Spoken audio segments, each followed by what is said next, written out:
Viens no maniem mīļākajiem ķīniešu domātājiem, varētu pat teikt vismīļākais, ir Zhuangzi, jeb Zhuangzhou. Viņš dzīvoja apmēram 3. gadsimtā pirms mūsu ēras, un no viņa ir saglabājusies grāmata, kas arī saucās līdzīgi Zhuangzi.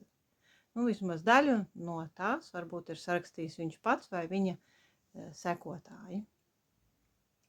Zhuangzi mēdz pieskaitīt pie daoistu domātājiem, bet īstenībā viņa filozofija ir tik ļoti specifiska, kā varētu teikt, viņš pat veido tādu atsevišķu domas novirzienu.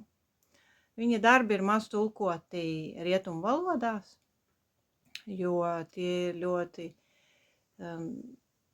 dziļi, ar daudzām alegorijām, ar dziļu filozofiju, ar bagātīgiem fantāzijas lidojumiem. Tāpēc es domāju, būs interesanti uzzināt dažus stāstus no viņa grāmatas, kas ir kļuvuši gluži par tādiem kā tautas stāstiem.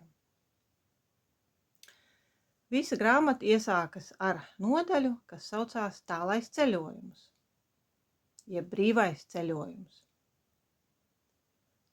Un pirmajā nodaļā ir stāstīts par diženajām būtnēm un par niecīgajām radībām, par lielajām un par mazajām zināšanām.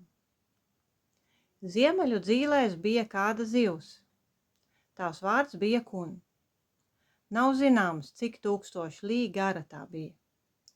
Zivs pārvērtās, pārtapa putnā, tā vārds bija Pang. Nav zināms, cik 1000 lī plata bija tā mugura. Putns sasparojās, savicināja spārnus un pacēlās gaisā. Viņa spārni līdzinājās mākoņiem, kas nokarājās no debesīm.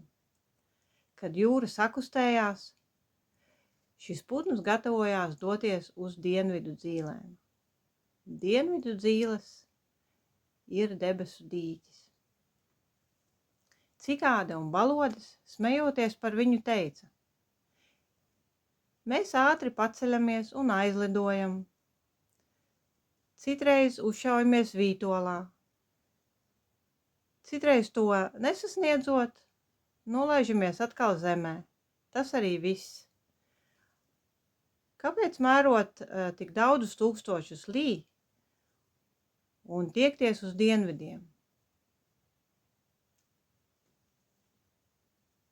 Tam, kas iet pastaigā pa krūmiem, līdzi jāņem 3 ēdienreizes. Atgriežoties mājās, vēders joprojām ir pilns. Tam, kas iet 100 lī, līdzi jāsagatavo pārtika vienai diennaktī. Tam, kas iet 1000 lī, jāsagatavo pārtika 3 mēnešiem. Kā to var zināt šie niecīgie radījumi? Mazās zināšanas nevar salīdzināt ar lielajām. Mazo mūžu nevar salīdzināt ar lielo mūžu. Kā lai tie izzina otra būtību? Rītausmas sēne nezina rītu un vakaru. Cikāde nezina pavasari un rudeni. Tas ir mazais mūžs. Ču valsts dienvidos dzīvoja jūras bruņurupucis, vārdā Dzīļu gars. Viens pavasaris viņam bija 500 gadu, un viens rudens bija 500 gadu. Senatnē bija kāds liels koks, kam 8000 gadu bija viens pavasaris, un 8000 gadu bija viens rudens. Cilvēku pirmssensis, ilgdzīvotājs Pangdzu, kurš nodzīvoja 800 gadus, ir mūsdienās izslavināts ar savu ilgmūžību.